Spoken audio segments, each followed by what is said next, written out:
Welcome to Scream Tones, a webcomic podcast.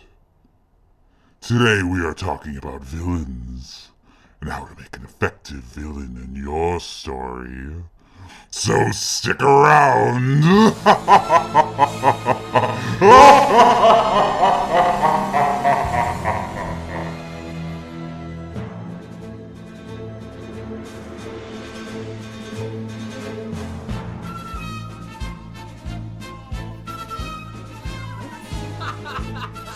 Oh, okay. Turd. All right. Oh. All right. Okay, here we go. Oh, that was such a good opening too. I'm Ready? sorry. I'm sorry. Okay. Hello and welcome to Scream Tones, where we talk anything and everything webcomics. Today we're going to be talking about villains and all the fun stuff that goes along with it. I'm Crispy, I use she, they pronouns, and I make Ghost Jung Sickness. Hello, I am Rennie. I use she, they pronouns as well, and I make the webcomic Cape Blast. Hello, I am Ray, and I make the webcomic Overlord of Ravenfell and on Empyrean High. Hi, my name's Claire. I go by she, her pronouns, and I make the webcomic Phantom Marine. Today we are joined by a new speaker, Finn. Why don't you tell us a little bit about you and your work? Hi, I'm Phineas. At the moment, I go by they, them pronouns, and together with my husband, I create the webcomic Heirs of the Veil, which is about an experienced witch who arrives in a spooky town to look for her mother, who vanished under some peculiar circumstances a year prior. And while trying to put together clues about that disappearance, she runs into a mystery that is more difficult to solve than she had expected. On the Screen Tones podcast, I'm a speaker, and now I'm also doing audio editing. Okay, so today we're going to be talking about villains, one of our favorite little snacks as far as being a writer is concerned. And I know that a lot of people out there are really into villains, I myself included. So I did want to ask the whole group as we start, what the heck is a villain? What's a villain? So a villain is a kind of antagonist that I personally consider kind of as a separate category. Um, I kind of treat antagonists and villains very differently, where like antagonists usually interact with the plot very in a very specific way to move the characters forward. Um, and even have their own sympathetic motivations and things like that. Whereas I see a villain as they're there to wreck shop and have fun and make the protagonist's life a living hell. Um, so that's sort of how I see a villain, and that's where like you see a lot of the typical Disney villains or the cartoonish evil villains pop up. Would be in that category of they're there to just make things hard. It's great. Okay, I would say a villain is often an antagonist, but isn't necessarily. There's like a couple of villains that are actually protagonists. Mm-hmm. I just think it's a specific set of characteristics, often including evil and such. Um, but I would say, as far as an antagonist villain goes, they are pretty much, they can be sympathetic, but they are ultimately there to do their own goals and in direct opposition of pretty much what we would consider to be moral. Mm-hmm. So often they just go the opposite direction for the hero, so they often act as really nice foils because they're given different choices and in the complete opposite of what the hero would do. Okay, so I agree with a lot of what Ray has said before. I think what I would also put into the villain is that the villain kind of helps the protagonists grow by challenging them, and this can be like negative and positive growth. Mm. Um, I also think that villains, as opposed to antagonists, are also often amoral or evil, and they also go against the moral system of the set world in their Mm-hmm. prospective stories. Which personally, I don't think that it's always it doesn't always have to be evil, but um, they're kind of not only a foil to the protagonist, but maybe even the whole world that they act in as villains. Mm-hmm. Mm-hmm. Different value systems, essentially. Yeah. Yeah. And that kind of like Yeah. goes into like a whole different like dissection of like villain types, because there's a lot. The villain is a lot of that stuff. But before I derail, I want to hear Clam's opinion. Oh yeah, Clam. Um, I agree with what everybody else said. It's all perfect definition. I think for me, the thing that I think about most is there are some villains that they're not really having fun doing what they're doing, but the thing that makes a villain for me is just that real sense of conviction. Like Mm-hmm. they want something. It's going to be in opposition to the hero more often than not, and they're going to get it. Like they might not be enjoying themselves along the way. They might just be like, this is my mission. I am absolutely going to do this. And I think the thing that makes the difference between an antagonist and a villain in that case is, I think, the degree of that. Mm-hmm. So you've got an antagonist where it could be a similar situation, but I think it just gets amped up to 11 with a villain, Yeah. where it's like, this is a very energized character, where an antagonist might also have that similar energy, but it's like, I don't you could see, I guess, some wavering there, or you could understand more of what they're going for, versus a villain where it's like, okay, hold on, calm down. Whatever you're doing, you need to think about this for a second. I think that's so spot on though, because like there's like so many different motivations. I think motivations is what's really important for villains, because you have obviously have the cartoonishly evil ones that are just having a blast, but like I know in my comic I have like what I put into like three kinds of villains, and one kind of borderlines on protagonist and antagonist and blurs that line, whereas the other two are ones there with very simple motivations, there to just get their job done and play with their food a little bit before they eat it, whereas the other one is more just looking at things from a this is what needs to get done in order for me to, like, almost as if they're the hero of Mm-hmm. their own story. Um, that doesn't make them sympathetic in any way necessarily, or it doesn't necessarily have to. But I think like that's a very interesting mindset where does the villain consider Mm-hmm. And that's themselves a it's villain? that's a point to bring up, with the fact that we've been talking about antagonist and villain, and they are not interchangeable. You can have a villain who is the protagonist, aka a la Megamind. I won't leave that movie out. Where the main character Megamind is a villain and is the protagonist of the entire film, but it's the way and the way that the character is built to present themselves as a villain. They're against the hero that they go against. It is a whole like archetype of a character to be this villain. And I kind of have a similar thing where I have two villains in my comic. One is, um, I would say, a bit less understandable in terms of her villainy. The other one is very much like, Disney villain, but it's an interesting thing where I think about him not as an antagonist.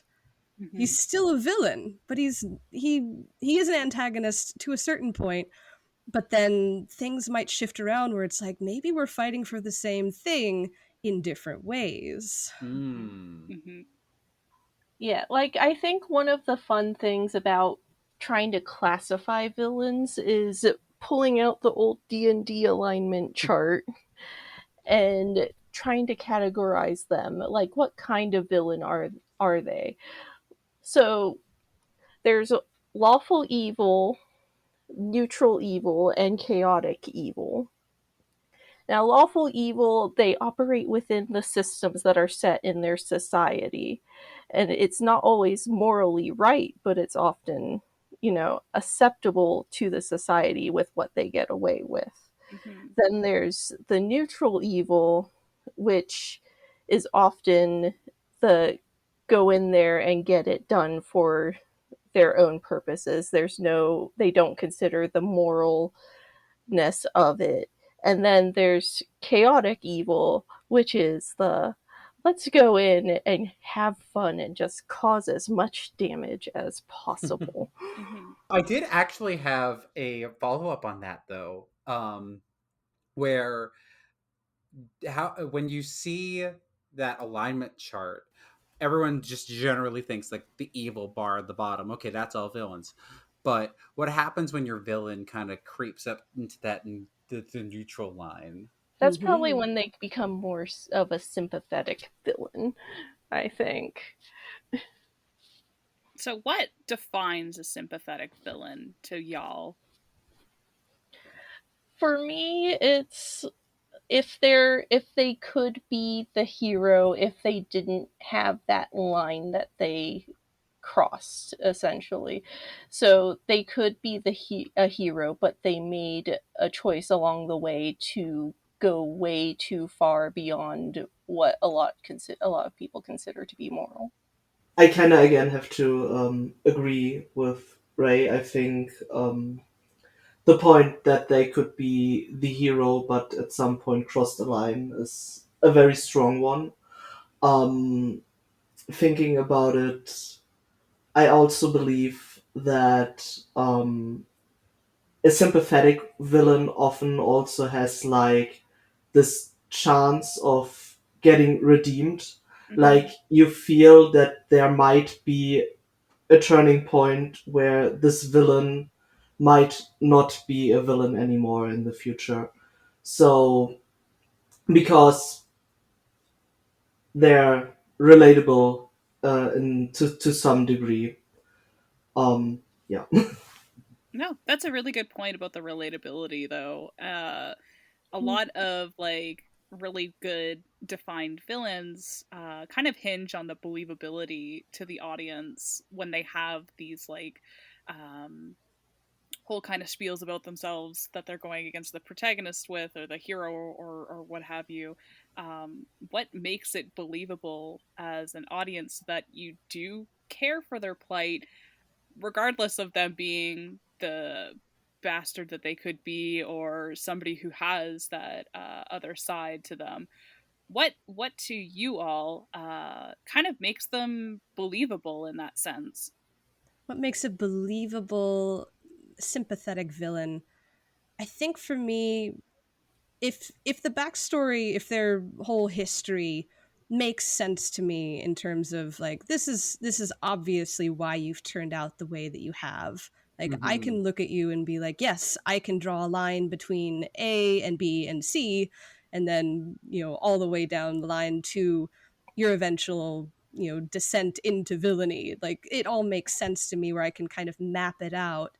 I think being able to see that progression is all I need. I know that then I go into, okay, does this make sense?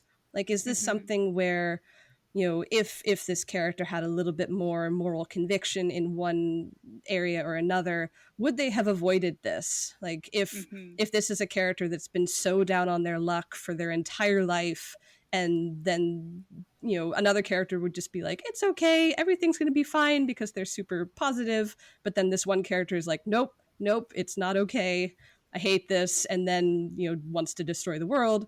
I get it. I know that Mm-hmm. that's not good of them, but I totally get it.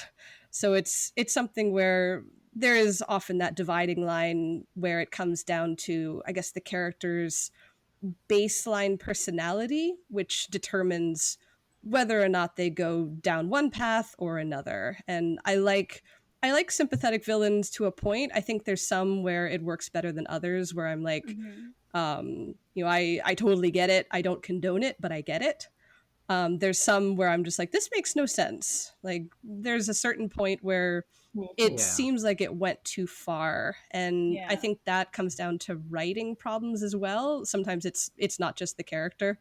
Sometimes people are just like, I want to make a villain, so I'm going to make this person have one bad day and then everything goes awry. And I think that works in a lot of situations, but sometimes it's more successful than others. Yeah, there's like an easy line of like it becoming a little comical when your villain's descent into villainy relies on them just having one bad day and everything just kind of keeps happening where they, I don't know, they get their coffee order wrong and then someone takes their change and then someone takes their favorite bus seat and they're just like, I've had it with the world. This That's is how I it. became a villain. I've been a villain all You along. ruined my croissant. I like what Claire said there with being able to draw a straight line between, okay, I could see how you got there. And I think one way that like you can definitely do that and like sort of help you as a writer doing that is one of the things I did is I have in my comic two brothers, Antlia and Pixis, where both of them went through the same traumatic event, but now from that have two very different tracks from where they went after that happened and how that that event impacted them, where you can definitely see, and it'll become even more and more apparent as the story goes on, where they start taking diverging paths, and you can play with that as foils off of each other if you have another character that like you went through the same thing but ended up somewhere different.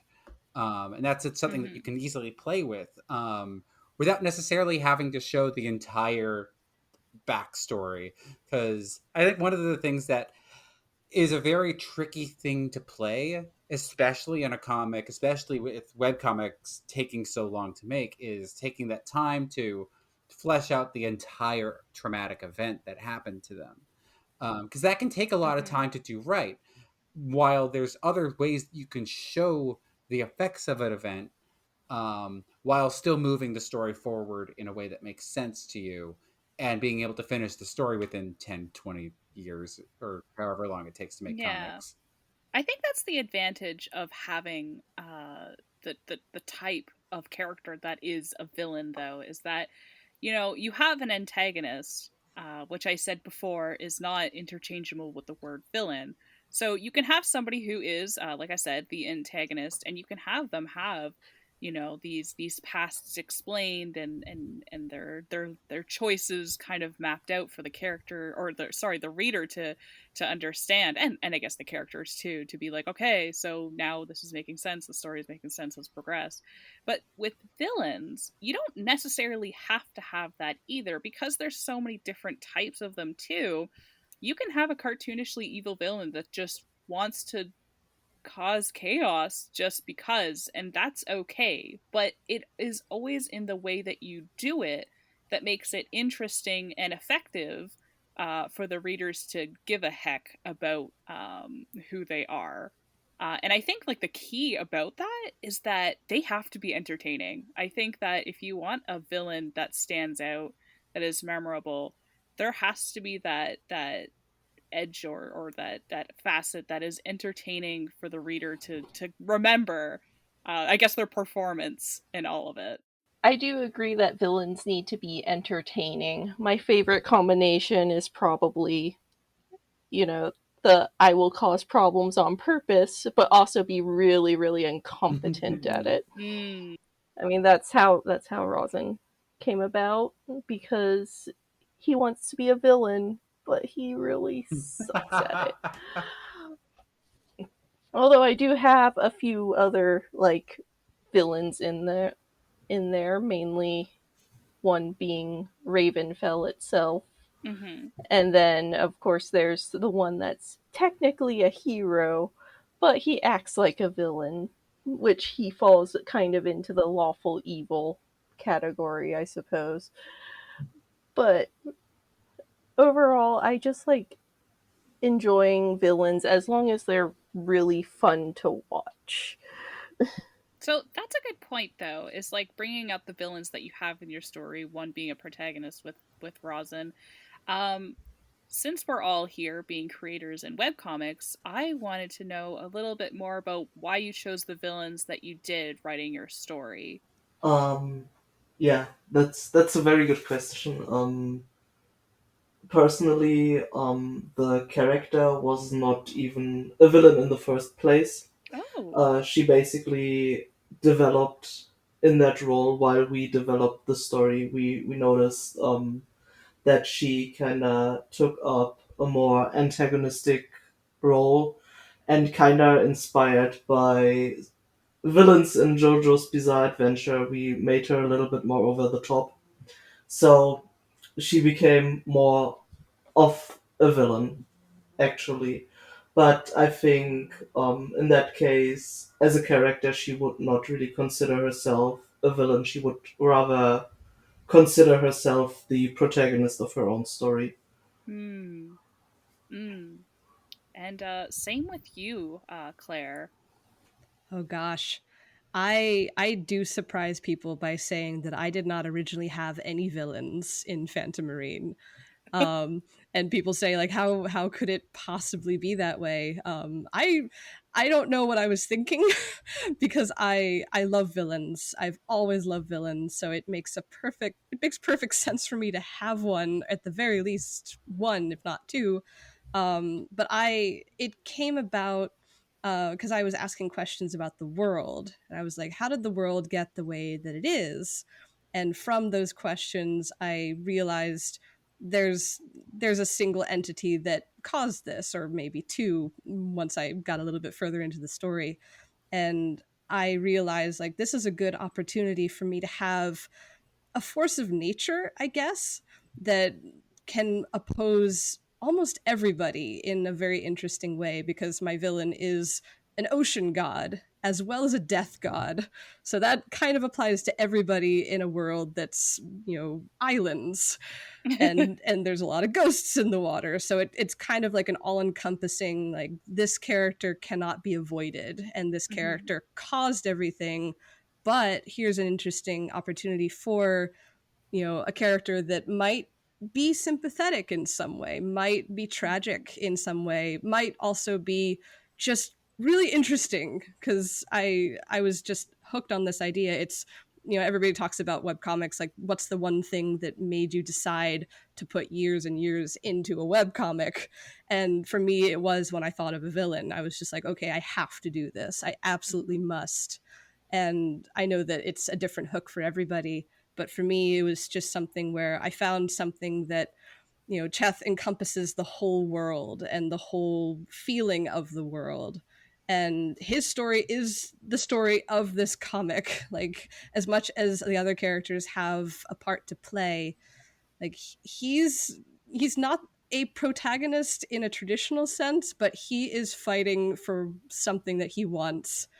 And it's a mild spoiler, but he wants his freedom. He's banished, and he's going to raise hell to get what he wants.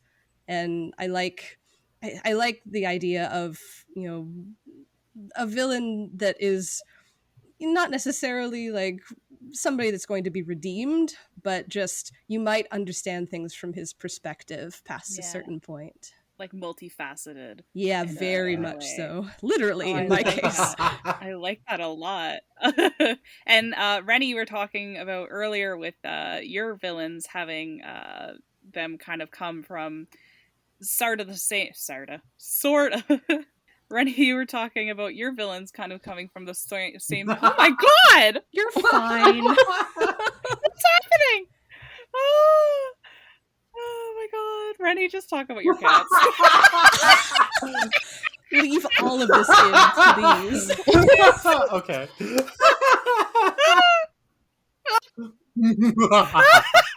Oh my gosh. when I was I've always been a huge fan of villains. Like my favorite characters in everything. My favorite captain in Star Trek is Q. For Christ's sake. Um, Excellent. so like I've adored villains from day one. So like writing a story around like the villains probably came first in the plot when developing the story of Kate Blast. Oh, interesting. And then it was more okay. I have these characters, and they have to interact with this thing that happened or this thing that these villains are after. So the villain's motivations really impacted the story first, and then it's okay. Now the protagonists are in this. How are they proceeding? But for me, in motivating for the origins of my village and what where they came from, they kind of come from two different categories. Where I have the one that's the like Claire said, the force of nature, and then the others are I've always struggled with a lot of like writing more personal stuff where I always want to, but autobio never really did it for me. So I really like putting like the personal stuff that I want to talk about onto characters in my story and use that as a mechanism for telling those things. So while Zentha is that cartoonish evil Disney villain, Antlia kind of acts as that mechanism to talk about the things that I wanted to talk about personally, um, Mm-hmm. Mm-hmm. and sort of the republic of that he belongs to, um, and that also trickles into the relationship with Pixis and therefore the relationship with the main protagonists. But that's sort of where the dividing line is for me. Is I want to have someone that's super fun where I can just lean in and go hog wild with, and then I want someone where I can be another villain that I can go, okay, now I'm going to talk about things. Mm-hmm. I always think about it personally. Like there are times where I feel like holding back. I don't do it as much anymore, but I felt like holding back on certain things or certain moments with Cheth in particular. But I was just like, nope, nope. I want to do this, and I imagine myself like opening a hatch. It's just like, all right, release the waters from the dam. Have Literally. this. Yes, and it becomes so much more Release the fun that Kraken. way. Yes. Because I think there's something to be said for a subdued villain being very intimidating as well. But if you want to have fun with it, just have fun with it. My Mm-hmm. goodness. Mm-hmm. No, I 100% agree. I think it's just that entertaining factor that also is for the writer too to kind of have fun when you're doing this. Like, I mean, it's your chance. The villain is kind of an opportunity to have fun. So, I mean, why not? Talk about your villains, Crispy. Oh, okay, I guess. So as far as villains in my story, Ghost Junk Sickness, it's a little bit of a tricky path because Ghost Junk is currently we've completed drawing the 1000th page, which is crazy. So it's long. And being a slow burn comic that it is, takes us longer to kind of develop some of these characters. I really admire stories that have like the characters kind of just, or sorry, the villains kind of drop right off front and center. I think Finn in Heirs of the Veil, chapter 2, is where we have Doll appear, and it's nice and quick, and it establishes stuff and it gets your readers really involved. Claire with Phantom Marine has Chef appear page 1. There he is. And with Ray and Ravenfell, we have the main character as the villain in their story. But as far as Ghost Junk is concerned, the beginning of it is very more character driven. The characters are the antagonists themselves, I guess, with how they struggle with each other. And as it goes further along, it's revealed that there is more of a overarching plot, and we finally reveal our villain. It took us 5 years to reveal them.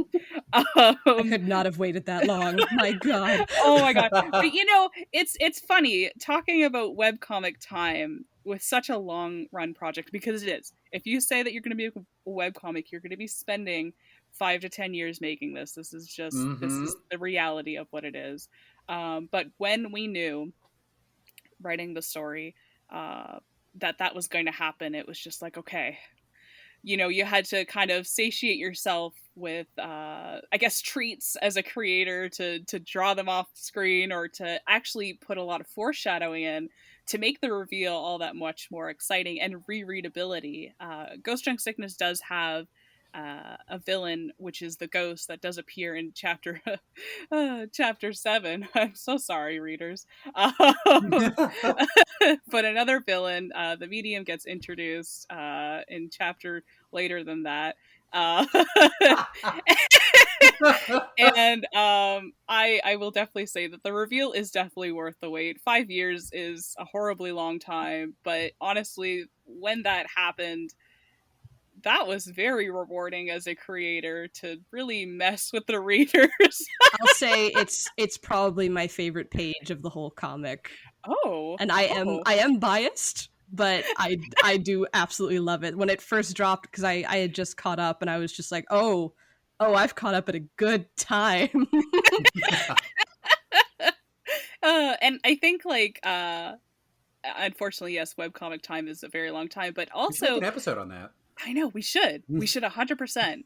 But thinking about that, with the way that the medium was revealed, comes with the fact that, you know, it's a very entertaining way, and it's something that's going to be memorable for the audience as well.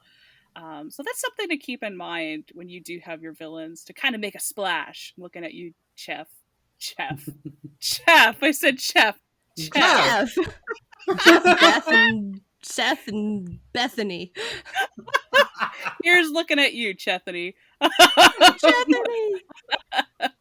But yeah, it was hard to get there, but it's fun, and we have multiple villains in our comic as well. So again, that helps satisfy that kind of craving to work yourself up to the awesome fun villain that you really want the readers to enjoy. So now I think one question that I did want to ask is, like, villains are inherently, like, can be a lot of fun as a creator. Um, what happens when you have too much fun and oops, they're super OP now? Uh, like, how as creators do you suggest someone addresses something like that? Because that's such a common problem that I see Yeah. in lots of different media, not just webcomics. It's everywhere. Mm-hmm. So For me, Rosin is very powerful, but he's also really bad at being powerful. He has no control. And the other villain I have, Ravenfell, is kind of constrained in his physical form, at least on that plane. To say any more would probably be spoilers, so I will stop there. that's a mood. Okay, so I think this is actually this is something that a lot of media struggles with, Mm-hmm. and I think one of the things you can do is actually like just have fun with your super overpowered villain. Um, I don't actually have a webcomic example, but I'm again thinking of JoJo's Bizarre Adventure. A lot of the villains there are very overpowered, and then of course the protagonists get even more overpowered, and it's just campy and fun and entertaining to watch. Um, but I also think that constraining the villain, having certain rules for the villain, even if they're very powerful in universe, is probably also a very good idea. Mm-hmm. Um, yeah. I know that a common thing that I hear a lot of people talk about is the concept of power creep. I know that that's something, it happens more often, I guess, in like true shonen manga kind of situations where like you've got a villain that shows up, now you have to beat that villain, and then the hero gets stronger, and then another even stronger villain, and then the hero gets stronger, etc., etc. So it kind of just becomes a constant upward trajectory, Mm-hmm. and it's fueled by the OP problem. Like it creates character growth, but it does become a bit predictable, I guess. Some people love it. I know for me it's hit or miss, but I know that for me, I think I avoid it mostly by keeping it just to one or two villains. But I know that with my villains, I give them one big, I guess I would call it a handicap each. Like Cheth can't go on land. Cheth is also invisible to a lot of people. Both, I won't go into too many spoilers, but both of my villains are incredibly depowered due to certain circumstances. So they start the story being basically shells of their former selves, and that automatically helps. I know that, it is really cool to see like somebody in all of their glory, but you can actually show that later, and that could actually be really interesting to be like, this is what they could have been like, and you're dealing with them kind of like the Shaggy thing where it's like, I'm only at like 1% of my power. Like Scoob. You use that. I'm sorry, I was just like, oh, I have to say this. I mean, we are talking about villains. Yeah, this is like a small aside, but I think the power creep problem also comes in with like the problem of serialization of manga. Yes. And if a Yes. series is doing well, there is like this incentive to just keep going. And at some point, because it's often produced as like on a week to week basis, there's not really time to maybe. Oh no. Okay, I think the doc is done. I repeat. I'll leave that in. Finn just talking, just bark, bark, bark. Oh no. Got him.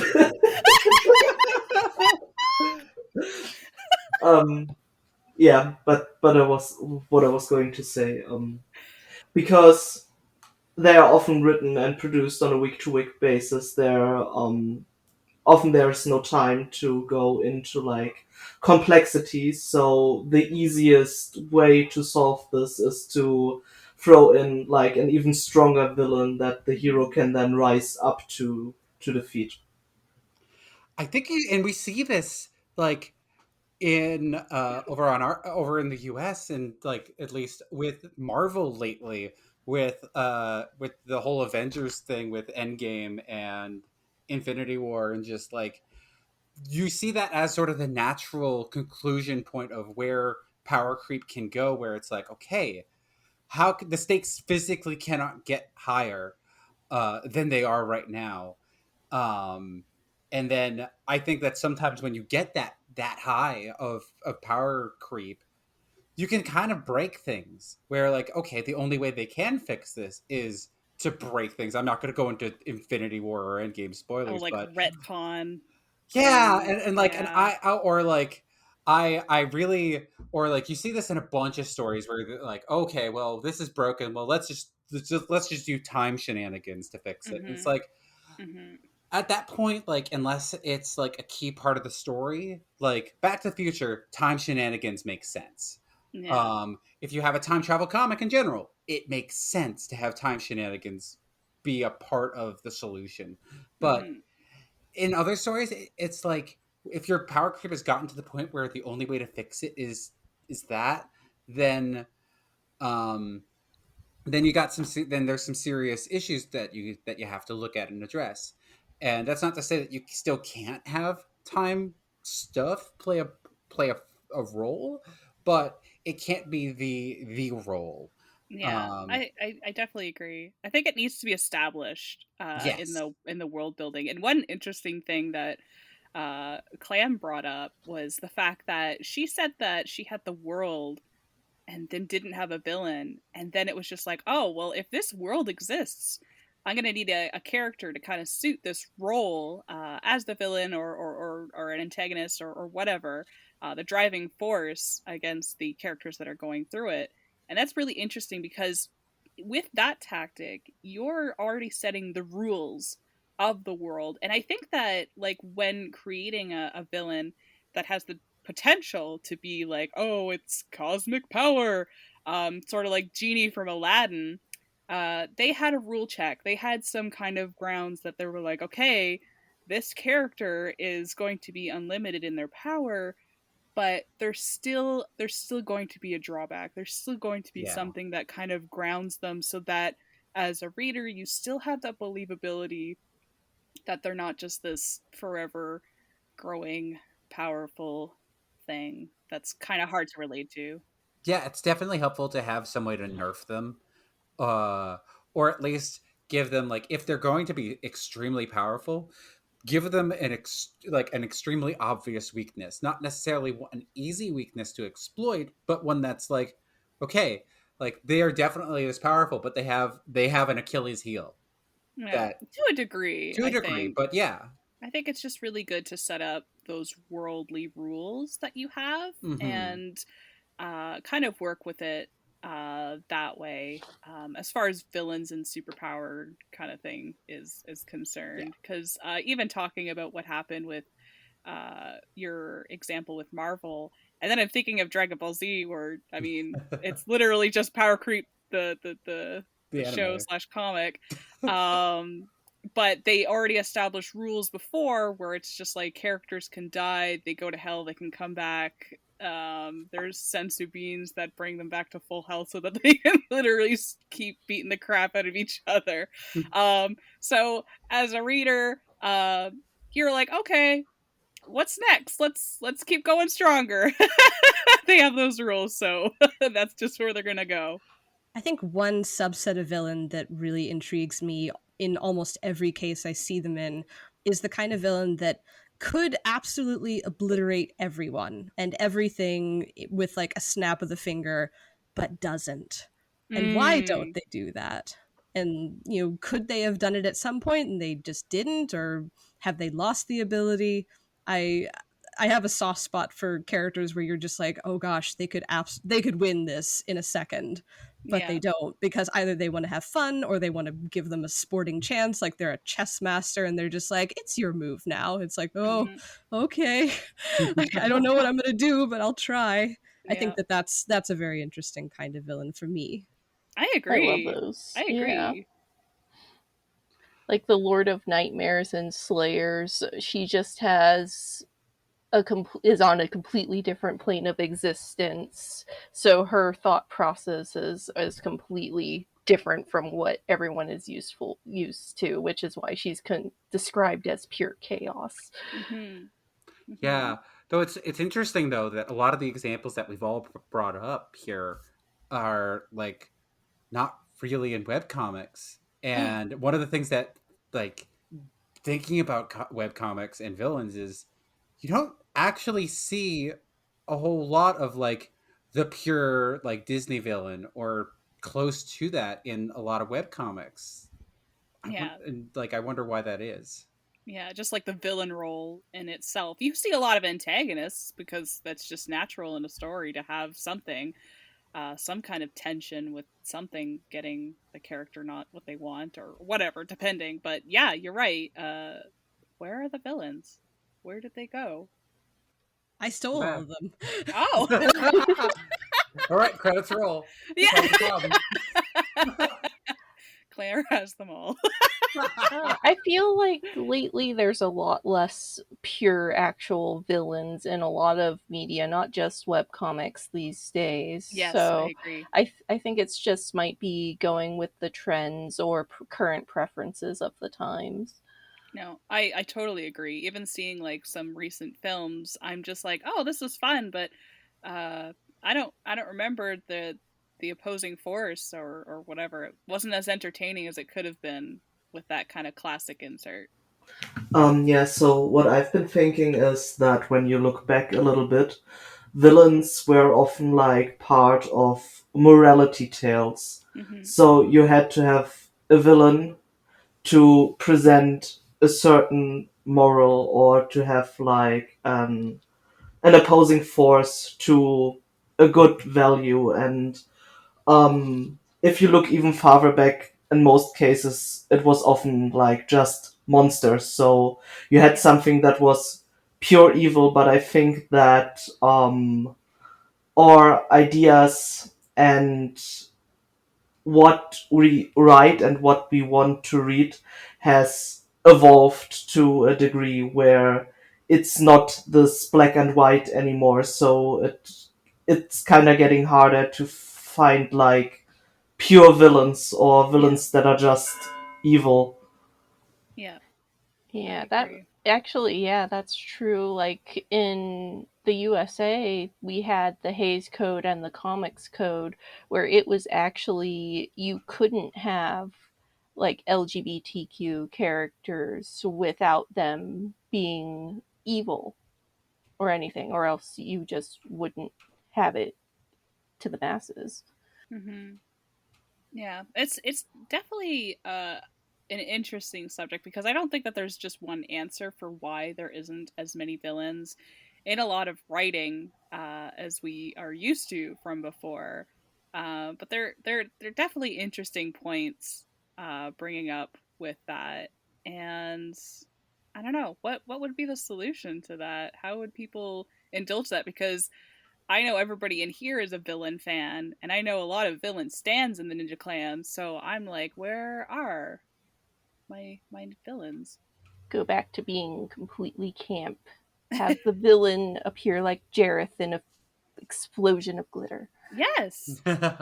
Or like a Team Rocket, where it's like Oh yes. they show up, they're fun, they're funny, or they could actually be intimidating every so often, like the random sub boss in a video game that's just like, Hmm. it's me again, I'm back, and you're just like, Yeah. oh okay, like it affects the story to a point, but you don't have to base the entire story around them. You can use them just for fun, Hmm. and they can be really really fun. So I don't know. It makes me sad to not see so many, but I also understand if your story, if you're writing a comic where the main conflict is more, will these characters get together in the end, or something is driving these friends apart, or I want all of these characters to come together and form a found family, like that. Hmm. That can be a bit more important than like, I'm gonna stick a villain in here just because it like you don't need one. But I think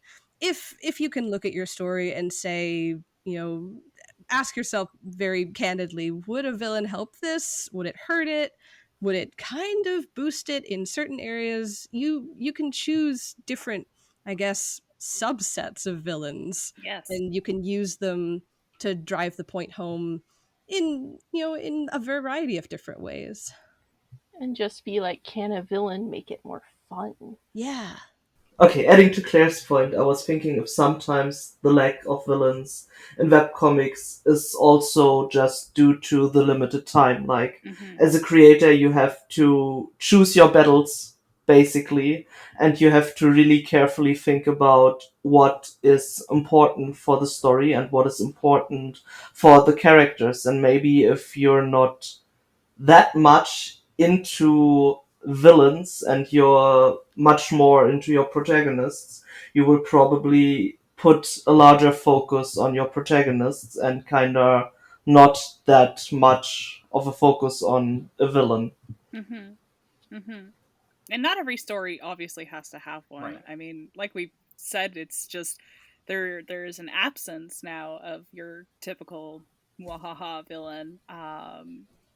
There is obviously a lot of places for antagonists because, as I stated before, it's more of a plot device than a character type as a villain is. But it's very interesting to think about. Yeah, it is. And, like, I know, like, this could be a whole episode on its own, but, like, I think one of the things that's very interesting is that, like, with webcomics being so online, Hmm. um, it makes me wonder if a lot of, like, sort of internet culture and, like, internet, like, social media culture, as far as, um, I know there's a big discourse. It always shows up at least once a year on whether or not you writing a villain is endorsing their behavior, and Hmm. I know that conversation comes up enough that maybe it makes people shy away from it, and it's such a complicated topic. But I think, like, for me, like, I don't think writing a villain endorses it. It's definitely, like, depending on what you write with your villain, you have to tread carefully, but for other things, like just lean in and have fun. Yeah. And like there's always going to be like some aspect of social media that doesn't like something. So Yeah. I mean, um I have a villain cannibal in my story, and I am scared. but everyone loves cannibals, right? They just eat that shit up. Oh my god. I think on that topic, it is very interesting when, as a writer, you're trying to convey like this is not a character that you want to root for. Like I'm not telling Yes. you to like them, and yet the audience comes in as like I love them, and you're like, no, don't do that. Step away from the villain.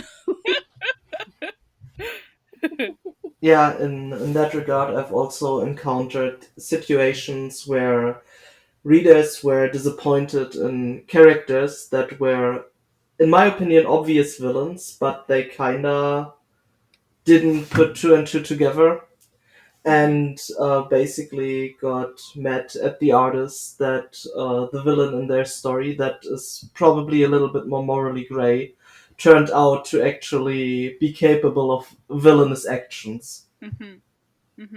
I remember specifically thinking about my cannibal villain that I mentioned before. I had some readers being disappointed that this character wasn't going to be on the main cast anymore, and I'm like, he eats people and killed a character. Okay. There's definitely a sense of you needing to distance yourself from some things, but that's never forget.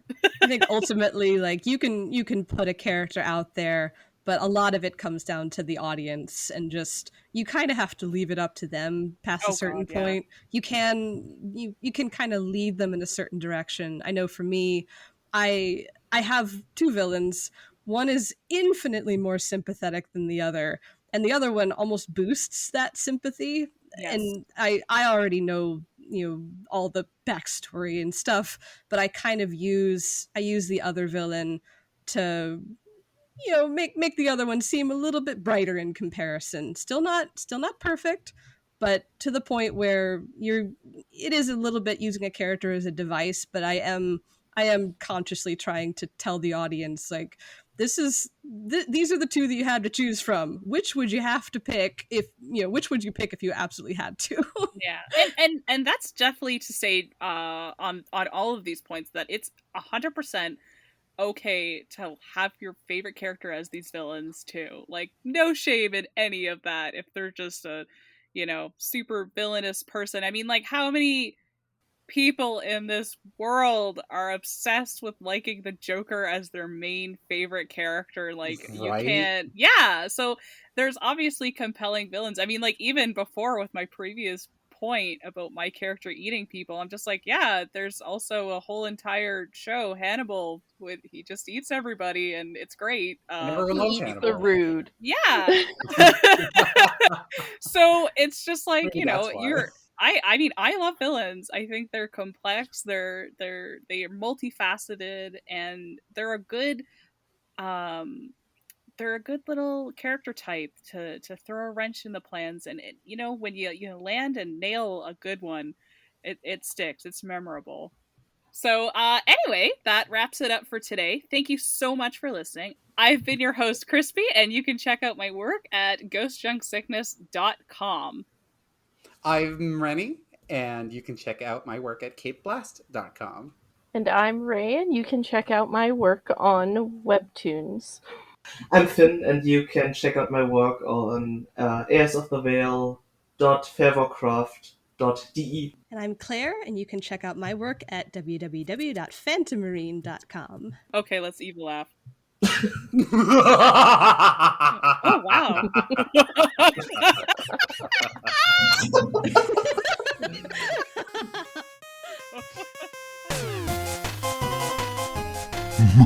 Thanks for listening to Screen Tones.